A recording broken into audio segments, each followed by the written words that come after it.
Le Québec connaît depuis quelques années un baby-boom. Davantage de bébés amènent une augmentation de demande pour les services reliés à la grossesse et à l'accouchement. La plupart des Québécoises accouchent en hôpitaux, mais 24 % des futures mamans désirent accoucher avec une sage-femme, en maison de naissance ou à la maison. Le concept des maisons de naissance est propre au Québec. Les sages-femmes de la Colombie-Britannique et de l'Ontario travaillent en milieu hospitalier, mais envient nos maisons de naissance. Pourtant, la majorité des femmes qui veulent le service n'y ont pas encore accès. Le nombre de maisons de naissance ne répond pas à la demande. Légalisée en 1999 au Québec, en quoi consiste exactement la profession de sage-femme? La principale de son activité, c'est de faire le suivi complet de maternité, donc le suivi de grossesse, la présence lors du travail et de l'accouchement. Donc, c'est elle qui guide la femme au moment de son travail et de l'accouchement, l'accueil au bébé, et le suivi postnatal pour les mères et les bébés jusqu'à 6 semaines après la naissance. Esmée est une habituée des services de sage-femme. Après 2 accouchements en maison de naissance, elle décide d'accoucher à la maison pour son 3e enfant. En tant qu'accompagnante à la naissance, Esmée côtoie régulièrement le milieu hospitalier. Elle accompagne des femmes sans toutefois les accoucher, ce qui la distingue d'une sage-femme. Je vois l'autre côté dans les hôpitaux qui sont beaucoup plus techno, machines, plus interventionnistes. Et moi, j'aimerais pas avoir un accouchement comme ça. En 2008, le gouvernement a établi une politique de périnatalité visant, entre autres, la création de 13 maisons de naissance. Claudia Faye, présidente du regroupement Les Sages-Femmes du Québec, milite pour la création de maisons de naissance supplémentaires. Depuis la politique de périnatalité, 0 nouvelles maisons de naissance n'ont vu le jour. C'est inacceptable. Le ministre de la Santé, le ministre de la Santé promet le développement de la pratique, comme le dit M. le député, que ça passe à 10 % des grossesses suivies par des sages-femmes, 13 nouvelles maisons de naissance. On les attend toujours. Je vous avoue que je ne sais pas pourquoi, parce que quand on parle au ministre, il est très favorable aux maisons de naissance, la politique est très favorable aux maisons de naissance, mais il n'y a rien qui se passe. Et comme je vous disais, moi, ce qui me désole, c'est de voir que rien ne se passe, que des femmes n'ont pas de suivi et des sages-femmes sont là et n'ont pas d'emploi. Ça coûte moins cher qu'un accouchement en hôpital, un accouchement en maison de naissance. Ça donne des accouchements beaucoup plus heureux parce qu'un contexte d'hôpital, de maladie, c'est pas la même chose que d'accoucher dans le confort d'une maison de naissance qui est un lieu d'accueil, qui est fait pour ça, qui est beau, qui est confortable, qui est douillet. Et ça, c'est toute de la différence. C'est tout ça qui fait la différence dans un accouchement aussi. On peut juste s'imaginer du point de vue de la femme de ne pas décider où elle va accoucher. Moi, je sais que j'aurais été vraiment malheureuse qu'on me dise non, finalement, tu peux pas en maison de naissance, tu t'en vas à l'hôpital. Ça répondait pas à mes besoins, ça répondait pas à mes valeurs non plus. Tout comme Esmée, les femmes qui veulent accoucher à la maison font affaire avec une sage-femme qui est obligatoirement reliée à une maison de naissance.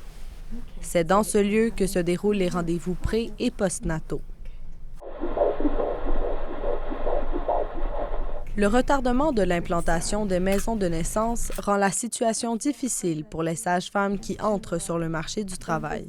Il y a environ 15 à 20 nouvelles sages-femmes qui vont être formées par année, qui sont formées par année, et il y en a actuellement qui ne travaillent pas ou qui n'ont que des postes de remplacement en maison de naissance. Bien, c'est sûr que dans les dernières années, on nous dit que le taux de placement sage-femme était de 100 %. Et là, on commence à se dire, s'il n'y a aucune autre maison de naissance qui est ouverte, à un moment donné, les finissantes sages-femmes vont commencer à s'accumuler, puis il va y avoir moins de postes ou plus de postes ou des postes à temps partiel.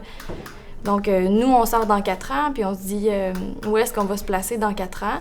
Puis c'est évident que quand on voit que la demande est là, quand on voit qu'il y a des groupes de femmes ou de familles qui militent pour ça depuis des années dans plusieurs régions du Québec, mais que ça avance pas, qu'on sait que c'est une diminution des coûts pour le gouvernement, que les femmes ont de la misère à se trouver un suivi de grossesse avec un médecin, ça a paru dans les journaux, il manque d'obstétriciens, mais même juste de médecins de famille, accoucheurs. On se dit, mais pourquoi ça bouge pas? Pourquoi pas investir dans les sages-femmes? Parce qu'on est là, parce qu'on est des professionnels de la santé, puis on attend juste ça, de sortir, puis pouvoir se placer, puis contribuer dans notre communauté, peu importe la région. La maison de naissance, c'est pas juste un lieu, une chambre où on va aller accoucher. C'est vraiment une maison de naissance dans une communauté. Elle a une mission de faire de l'éducation, de la promotion de la santé, un lieu de regroupement pour les jeunes familles. Donc, je pense que si on enlève ça, si on ouvre des services sage-femme sans maison de naissance, on perd beaucoup de l'essence de la profession. Donc, pour moi, c'est vraiment comme indissociable. Moi, je pense que la naissance est une fête, puis la maison de naissance, elle permet de célébrer cette fête-là. Puis je pense que l'hôpital ne permet pas ça du tout parce que la naissance est vue comme une pathologie. Donc, moi, c'est pour ça que je vais travailler chaque jour pour que la naissance devienne une fête de plus en plus pour toutes les femmes puis les familles. Le gouvernement a adopté une politique et promis la création de maisons de naissance. Qu'est-ce qui peut bien empêcher leur implantation? On a la même question, on ne comprend pas. Les services de sage-femme, c'est un investissement pour toute société moderne, pour la santé parentale, maternelle et infantile. On y croit, les résultats sont là à l'appui. On ne comprend pas que le Québec, une société moderne comme le Québec, puisse se priver d'avoir des services sage-femme organisé et accessible à toute la population. Les études l'ont dit à maintes reprises que c'était sécuritaire. Les accouchements à l'extérieur de l'hôpital pour des femmes qui sont en santé avec une grossesse normale, que les résultats sont même meilleurs. Les femmes qu'on suit puis qui vont accoucher en maison de naissance, c'est des femmes qui sont en bonne santé, dont la grossesse s'est déroulée normalement. Donc, à ce moment-là, on présume que l'accouchement va se dérouler aussi normalement. Et la sage-femme fait aussi un suivi pendant le travail. Donc, s'il y a quelque chose qui sort de la normalité, on va transférer en centre hospitalier. C'est ce qui fait la sécurité des maisons de naissance. Les frais reliés au service de sage-femme sont couverts par l'assurance maladie. Mais comment financer l'implantation de maisons de naissance alors que le système de santé souffre de sous-financement chronique? Le suivi au complet du début de la grossesse jusqu'à 6 semaines postnatales pour la mère et l'enfant, ça fait environ 3 500 à 4 000 $. Okay? Donc, c'est minimum. Écoutez, juste l'hospitalisation pour une femme à l'hôpital pour l'accouchement, pour un accouchement normal, sans intervention, c'est environ 3 000 $ pour elle et son nouveau-né. Donc, ça sauve énormément de coûts à notre société. Il y a eu des annonces de budget en services surspécialisés en procréation assistée. Si le gouvernement a de l'argent pour ce genre de service-là, et on n'est pas contre, il faut qu'il y ait de l'argent pour monsieur, madame, tout le monde, là, qui sont une nouvelle famille, qui attendent un bébé puis qui ont besoin d'un suivi pour leur grossesse. Si la population nous demanderait d'aller à l'hôpital, on irait, mais c'est pas la demande des femmes et des familles. C'est le 3 décembre, dans le confort de sa maison, qu'Esmé donne naissance à son fils, accompagné de 2 sages-femmes, une aidante à la naissance et son mari.